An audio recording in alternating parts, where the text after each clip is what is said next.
Hey, good afternoon. Kevin Kerr here, Pioneer Territory Manager for Southern Texas Panhandle.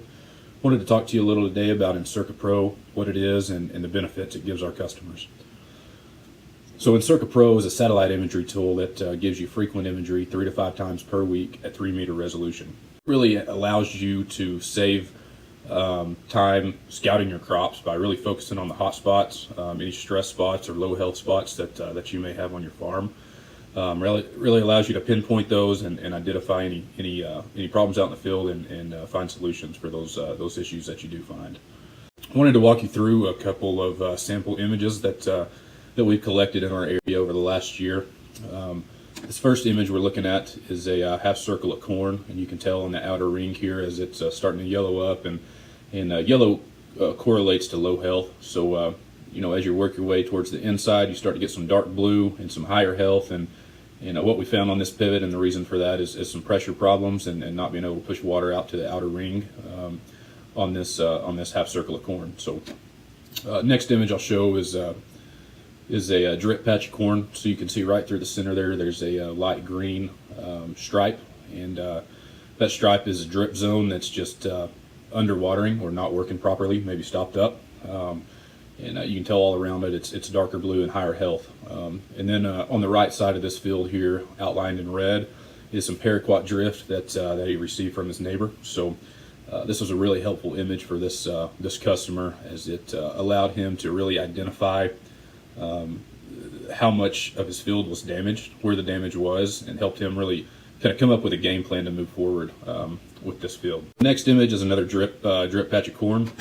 Right through the center again, you see that the drip zone is not working properly, not putting out enough water and causing some drought stress, as you see in the yellow strip through there. To the right of it, you see a dark blue strip, and that drip zone is actually overwatering. So you can see towards the bottom of this field, as it starts getting light green and starts to turn yellow there on the very bottom. That's showing some drought stress. As you work your way up, it's dark blue where there's better moisture and better plant health. Really helps you identify any drip zones that may be over or under watering, and where your moisture is actually going. So the next field I want to talk about is one that we found an interesting looking zone here that's circled in red that ended up being a large compaction zone. And talking a little bit more with this grower that was farming this circle, found out that he actually had a barn on this very spot several years ago, and you can actually see the very outline of that barn down to the road. And that's really what caused that compaction, and in turn caused that corn to stress. And you can see here on the other side of the pivot where the pivot actually got stuck and left a pie out here that's really stressed. You can tell by the yellow coloring there, and had he caught this sooner, he potentially could have got out and got his pivot moving and got it cut up with the rest of the field. So this next field was a Pioneer test plot. We had 1197 in there. You can see it had really good plant health.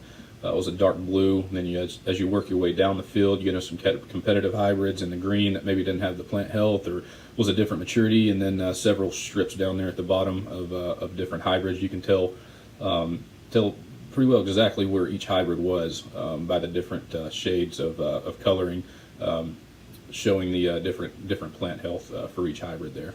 So this circle, you can see that had some Goss's wilt, and you can see pretty well exactly the extent of this Goss's wilt and where this disease had spread.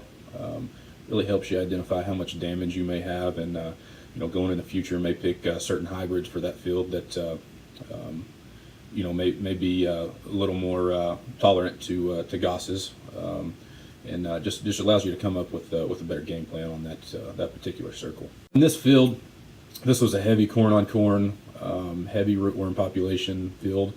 You can see this light green strip through the center here. This was actually a non-rootworm traded hybrid, and then on both sides of it you can see it's darker blue and better health, and those were actually had rootworm traits on both sides of it. So you can tell right here through the center where he didn't have rootworm trait protection, that population really took a toll on the plant health, and it's really evident here in this satellite image. So this example, you can see a little spot of yellow there in the bottom left with arrow. This was actually a little circle of spider mites, probably 3 or 4 feet in diameter. And I'm going to fast forward here 1 month. This first one was taken on June 16th. The next one is July 17th, and you can see how fast that spider mite infestation spread. And you can imagine, the kind of yield loss he may have had from those mites pulling water and nutrients out of that plant. So, had he caught this back on June 16th and was able to get some miticide sprayed and do some damage control, it really could have paid off here in the long run and really helped save some yield. So this last picture I'll show you is a cornfield out in Lovington, New Mexico. So out in Lovington, we battle a lot of high pH calcareous soil, and in this particular picture, you can see the yellow, bright yellow that's showing up on here directly correlates to where the high pH ground is. And if you was to walk out there, you would see shorter plants yellowed up that just haven't been able to break through and get into better soil and get the nutrients that stuff needs to really take off and get healthy. So right next to it, you can see this dark blue in the better soil, and it's really interesting to see the different soil types come through and correlate with crop health. Thank you all for listening, and we'll see you out in the field. That concludes this Pioneer Growing Point Agronomy video podcast.